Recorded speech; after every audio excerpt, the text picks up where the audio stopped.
Hello everybody and welcome back. My name is Manga Rider and this is it. This is the video that I said I would make if Jeff the Killer's Reboot was any good. But before I get into the actual review, I just want to get some disclaimers out of the way. The first one is that the famous story we've all grown to hate or love was never actually the true story. According to the author's note the site presented under the story, which I for some reason completely ignored even though it was as clear as day in my last video, it reads, according to the character's original creator Caesar, he is not the author of the tale featured here, and claims his popular version of the Jeff story is fanfiction written by a follower of his earlier work, which has since been lost. So the world-famous story of a psychotic murderer that got a lot of people into creepypastas turned out to be a shitty fanfiction. That is very depressing. The second disclaimer is stronger now that I know this is just bad fanfiction, but do not go and harass this person. I'm sure they're very nice and this story was just a way to show love to a person they admire. And if they continue to write, I'm sure they've improved immensely, so if they have, give them nothing but support. And 3, for this review, I'm going to be doing a synopsis of the entire story, so if you're intrigued to read this story and don't want spoilers, I've left a link in the description where you can go read it, and when you come back, you can skip to the timestamp on the screen. You have 3 seconds. Okay, I think they're gone. He was a fucking fag. Anyways, with those disclaimers out of the way, it's now time for the main course. That being that this reboot to Jeff the Killer not only improved on the original, which, honestly, isn't that hard, but it should in my opinion be considered the true version of this tale, because without a shred of irony leaving my lips, it's a really well written and intriguing story. Without further ado, here's the full synopsis.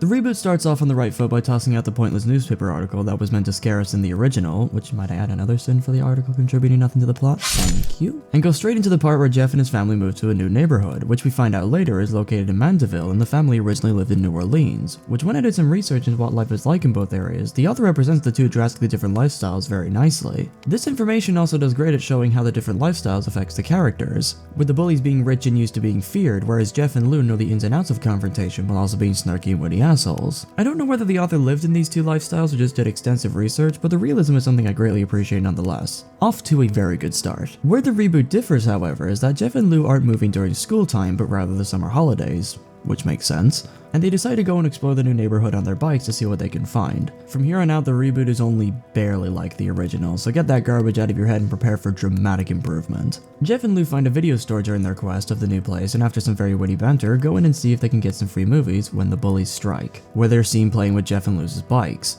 The lady on the till points the bullies out to Jeff and Lou, and the two head outside to go talk to them. At first, no fight actually ensues. Jeff and Lou actually try to talk things out and get back to their bikes without throwing a single punch, but the bullies, wanting to show that they're in charge in addition to never being talked back at in their lives, start the fight, with Randy pushing Jeff around trying to piss him off, but to no avail as Jeff could tell that Randy was trying to figure him out, seeing where his buttons were. The attention to writing is honestly very impressive, I love it. Jeff only starts fighting when Keith lands the first punch on Lou, which splits his lip open. Jeff, who was now established to have lived in New Orleans in addition to have done boxing lessons back home, makes very quick work of Keith and Troy. While this is happening, Jeff starts developing the killer feeling from the original, and the way the author describes it is done extremely well. Once I'm done the synopsis, I'll elaborate why. Jeff is about to finish off Randy when Lou jumps in the way and stops him, as the till lady from before is seen contacting the police. Jeff and Lou flee the scene, and after a while, they actually start having a nice bonding moment. This reboot has made Jeff and Lou actual characters, and I will go into extensive praise later. Jeff and Lou make it back home where they see 2 police cars and enter the house to see their parents being told what allegedly happened by the police. Instead of just accepting it like the original, the two kids actually get very defensive with the accusations being thrown at them by telling their side, and Jeff even goes as far as to confront his mother and even talk shit directly to the officer's face. If you're still watching this video and you haven't read the reboot, please, I'm begging you to go read it. It only gets better from here. The parents, however, wanting to fit in with the neighborhood and not start any fights, accuse their 2 sons of starting the fight and send them to their rooms. Jeff and Lou have another very nice bonding moment and stay away from their parents for the whole day afterwards, and the next day, the 2 of them get confronted by their parents. After a heated argument where Jeff and Lou defend each other and themselves, Jeff's parents decided that the best thing to do would be to send Lou to their aunt's house and Jeff would have to stay here. Jeff asks his parents why he can't go also, to which their reply is, Marcy doesn't want both of you there. She says you two are too rambunctious and frankly we agree.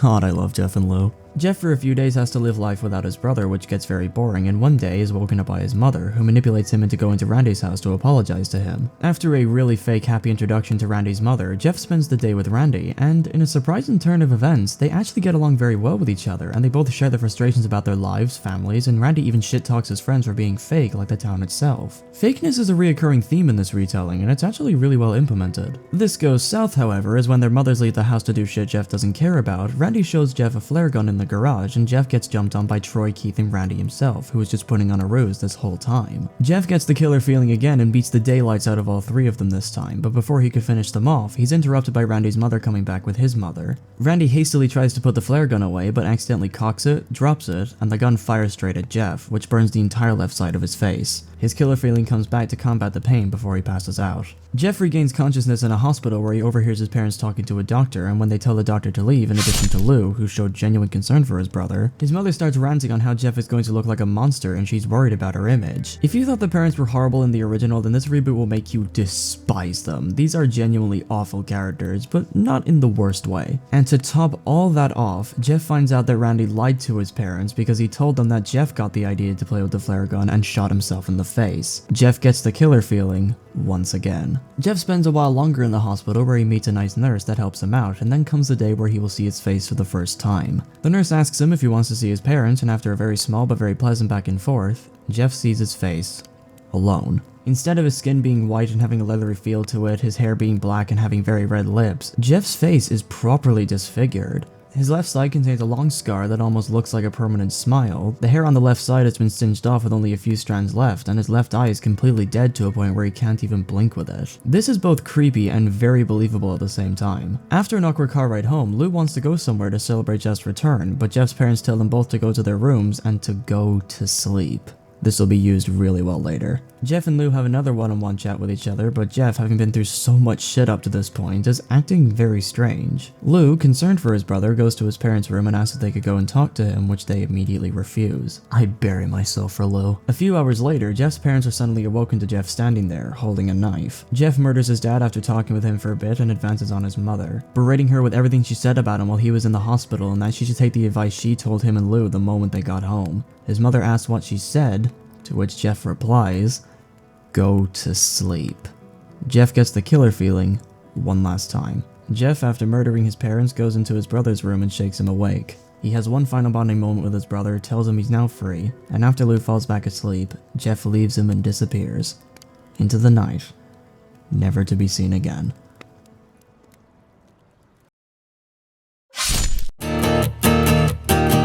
Where do I even begin? This reboot was the kind of story I expected to get in the original Jeff the Killer, and it really warms my heart that I can say that this reboot is definitely a massive improvement over the original. Almost every complaint I had with the original Jeff the Killer is not present here. It managed to be very consistent, it flowed very well, it stayed in the past tense all the way through, and it made the story feel way more real thanks to the amazing storytelling and the attention to world building. But I believe the reboot's biggest strength lied in the two characters, Jeff and Lou. Jeff went from being an overpowered, edgy, and submissive Mary Sue who went crazy because he was mugged once, to a character who was born and raised in a shitty part of America, was willing to make the best of his current situation, a smooth talker, knows the ins and outs of fighting, took boxing lessons, stands up for himself, is an amazing big brother to Lou, tries to solve problems in a respectful manner, is willing to forgive easily, and goes insane because almost everyone hated him, and even after he goes insane, he's still merciful to the one person that loved him. Not to mention being fairly gentle with him even after doing something as horrific as murder. Seriously, you have no idea how happy I am that Jeff didn't end up killing Lou for absolutely no reason like he did in the original. While I still didn't agree with him killing at the end, just because I didn't agree with it, that doesn't mean I didn't get it. This reboot did an amazing job of making you feel sorry for Jeff and understand his mindset and how it changes over the story. The killer feeling Jeff gets was an amazing way to describe the kind of pleasure Jeff gets whenever he wants to fight or does fight. He doesn't automatically want to kill people at the start. The killer feeling starts as him pretty much finding beating the shit out of a douchebag cathartic, which I think everybody can relate to, and it only gradually gets worse and worse when everybody starts turning on Jeff more and more. This is the thing I love about this reboot. It goes out of its way to give Jeff a motivation as to why he snaps, rather than it just happening out of nowhere in the original. However, what makes him amazingly written is that even though he does kill in the end, he's still a good kid. This is best seen when he's having conversations with his brother Lou. Jeff comes off as a big brother who likes to shit talk his brother a little, but also treat him with respect as he feels like he needs to look out for him as their family life was never the best. He kind of tries to set an example for his brother, which made him all the more enjoyable to read. Whenever he started fighting, Jeff always had a rightful reason to start fighting. When it was Randy's first confrontation, he tried to actually de-escalate the battle, but fought when he saw Lou get injured, showing a very protective big brother side to his character. When he fought Randy again, it was completely Randy's fault for not letting him go. And when he murdered his parents, it wasn't just because he hated them, but it was because he thought his parents hated him back. They treated him like complete trash throughout the whole story, betraying him so they could fit in with everyone else. So the final words they say to him where they show genuine concern meant nothing. It was just too late. The damage has already been done and there was no going back. And it was thanks to the author's incredible writing that Jeff is now a complex and interesting character that made me go, I don't agree with it, but I get it. And those, I believe, are the best types of characters.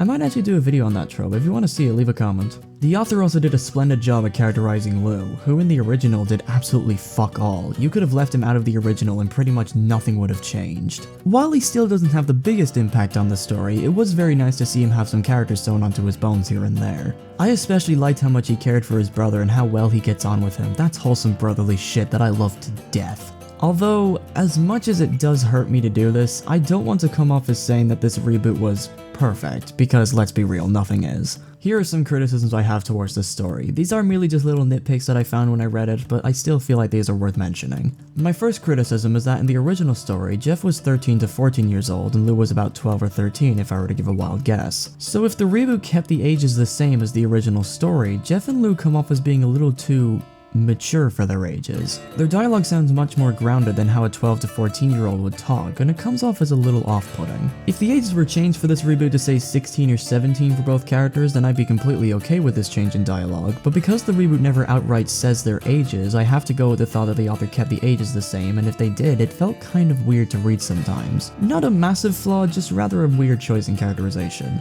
And my second criticism is that the parents in this story come off as being a little too evil. I get that the parents were changed to give Jeff a motive to kill them, but the way they always acted in the story came off as a little bit too harsh when it wasn't needed. They were a little too one note for me, and their deaths lost a portion of impact because, well, I wanted to see these characters die rather than wanting to see them live, which is not really something you want to have when you read a horror story. It kind of seems like the author made Jeff way too developed, to a point where Jeff wouldn't have a proper motive to kill his parents unless they were the absolute scum of the earth, because that's the only option off the top of my head that would make sense. When the author redeemed some characters greatly, they unfortunately made some characters too one-note in order to counterbalance, which is a shame, but I understand why they went down that route. But all in all, I really enjoyed this reboot. It was a nice, simple, and caring story that turned the failed abortion of the original into something that could really be considered a creepypasta classic, and I heavily suggest you read it. And if you end up liking the story as much as I did, then be sure to leave the author a comment on what you thought and give them some feedback, because I feel like the love they have already is very well deserved. And with all my praise done and dusted, I'm going to give this reboot of Jeff the Killer a solid 8 out of 10. My name is Manga Writer, and Banning-Kellum, you have some serious talent.